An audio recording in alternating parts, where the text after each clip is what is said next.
Assalamualaikum warahmatullahi wabarakatuh.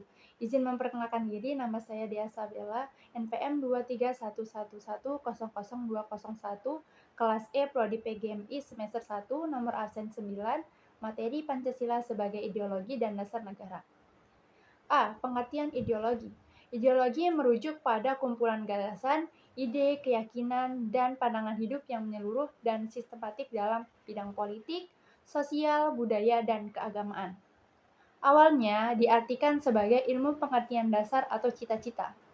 Istilah ini pertama kali diperkenalkan oleh Destutt Dutrachi pada tahun 1796. Historisnya, Karl Marx memperluas konsep ideologi, menggambarkannya sebagai pandangan hidup yang berkembang berdasarkan kepentingan golongan atau kelas sosial tertentu dalam bidang politik atau sosial ekonomi. Ideologi dianggap sebagai bagian dari substruktur relatif dan hanya benar untuk golongan tertentu. Secara umum, ideologi mencakup ide-ide, keyakinan, dan pandangan hidup yang sistematik dalam bidang politik, sosial, budaya, dan keagamaan. Dalam konteks negara, ideologi mencerminkan cita-cita negara menjadi asas kerohanian yang diperjuangkan dan dipertahankan. B. Urgensi ideologi bagi suatu negara. Sebelum memahami pentingnya ideologi, perlu dipahami dulu fungsi ideologi bagi suatu bangsa adalah membentuk identitas atau ciri kelompok atau bangsa. Artinya, ideologi berfungsi mempersatukan sesama kita.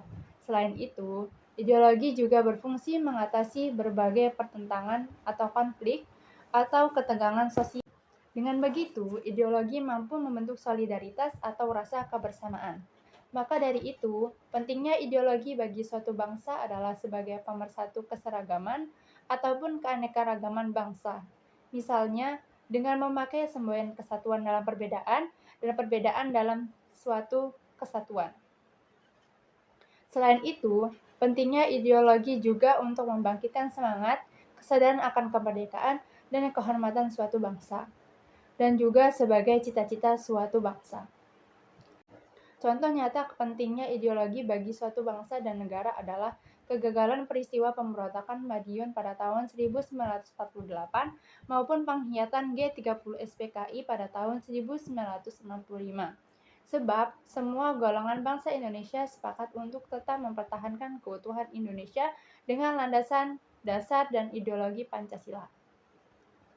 C. Menjelaskan ideologi berbagai negara. Setiap negara memiliki ideologi atau pandangan politik yang mendasari sistem pemerintahan dan nilai-nilai yang mereka anut. Berikut adalah beberapa contoh ideologi yang ada di berbagai negara. Yang pertama, demokrasi liberal.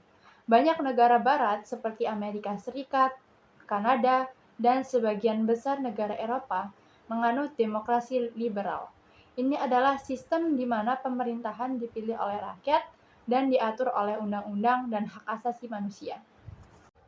2. Komunisme.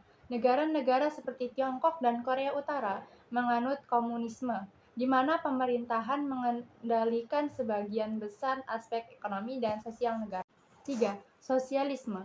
Negara-negara seperti Swedia dan Norwegia menganut sosialisme demokratis, di mana pemerintah terlibat dalam ekonomi untuk memastikan kesejahteraan sosial yang tinggi. 4. Kapitalisme. Amerika Serikat adalah contoh negara dengan ideologi kapitalis yang kuat, di mana ekonomi hampir sepenuhnya dikelola oleh sektor swasta. 5. Islamisme. Iran adalah contoh negara dengan ideologi Islamisme yang kuat, di mana hukum agama Islam mendominasi sistem hukum dan pemerintahan. 6. Nasionalisme. Beberapa negara seperti Rusia menganut ideologi nasionalisme yang fokus pada menjaga kedaulatan dan kepentingan nasional. 7. Fasisme. Dalam sejarah Jerman Nazi di bawah Adolf Hitler adalah contoh fasisme yang mengedepankan otoritarianisme, nasionalisme ekstrim, dan supremasi ras.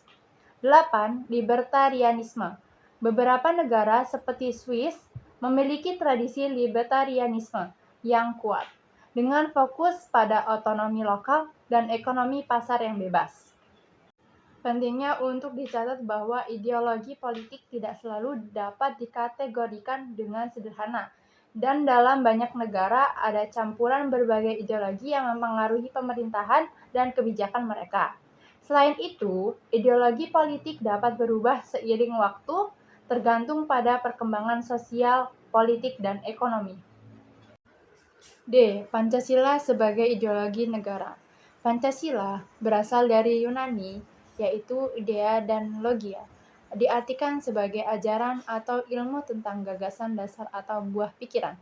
Para pakar seperti Padma Wahjono, Mudyarto M. Sastrapraja, Suherjarto Puespowardojo, dan Frans Magnisuseno mengartikan ideologi sebagai kesatuan ide dasar, doktrin, kepercayaan, atau kompleks pengetahuan dan nilai yang menjadikan landasan serta pedoman dalam kehidupan bernegara. Pancasila sebagai ideologi Indonesia menggambarkan kompleksitas situs kehidupan bernegara dengan mengartikulasikan cita-cita, nilai-nilai, simbol, dan doktrin, memberikan kerangka normatif dan pedoman untuk mencapai tujuan yang diinginkan dalam dinamika kebernegaraan. Pancasila sebagai dasar negara. Pancasila menjadi dasar filsafat negara setelah disahkan oleh PPKI pada tanggal 18 Agustus 1945. Terangkat posisinya dalam Undang-Undang Dasar Negara Republik Indonesia. Ini mengakibatkan Pancasila menjadi dasar negara secara konstitusional, memegang peran penting sebagai sumber norma hukum, termasuk norma hukum yang berasal dari Undang-Undang Dasar 1945. Materi dalam bab ini, yang pertama, makna Pancasila dasar negara. Menjelaskan pentingnya Pancasila sebagai dasar filsafat negara. Yang kedua, hubungan Pancasila dengan pembukaan Undang-Undang Dasar 1945, menyebutkan posisi Pancasila dalam pembukaan Undang-Undang Dasar dan sebagaimana keduanya saling terkait. Yang ketiga, hubungan pembukaan dengan proklamasi 17 Agustus tahun 1945, menjelaskan keterkaitan antara pembukaan Undang-Undang Dasar dan proklamasi kemerdekaan. Yang keempat, penjabaran Pancasila dalam pasal Undang-Undang Dasar 1945, membahas cara Pancasila dijabarkan dalam pasal-pasal Undang-Undang Dasar 1945. Pancasila sebagai ideologi terbuka, dinamis, dan reformatif. Terbuka. Pancasila mengandung nilai-nilai dasar tetap yang bersifat universal dan dapat dijabarkan dan diinterpretasikan secara kritis, kreatif oleh bangsa Indonesia. Dinamis. Pancasila dinamis karena nilai-nilainya perlu dikembangkan sesuai dengan dinamika perkembangan kehidupan manusia Indonesia, terpengaruh oleh globalisasi dan perkembangan teknologi. Reformatif. Sebagai ideologi reformatif, Pancasila memiliki kemampuan aktual, antisipatif, adaptif, dan dapat diperbarui maknanya.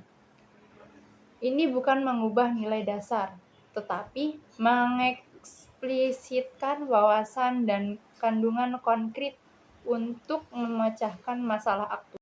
Implikasi mahasiswa. Mahasiswa diharapkan memiliki kompetensi untuk menaati norma-norma hukum negara berdasarkan Pancasila, memahami keterkaitan antara Pancasila, Undang-Undang Dasar, dan proklamasi, serta mampu menjelaskan makna dan penjabaran Pancasila dalam Undang-Undang Dasar tahun 1945. Terima kasih, cukup sekian dari penjelasan saya. Apabila ada salah kata, saya mohon maaf. Kepada Allah saya mohon ampun. Wassalamualaikum warahmatullahi wabarakatuh.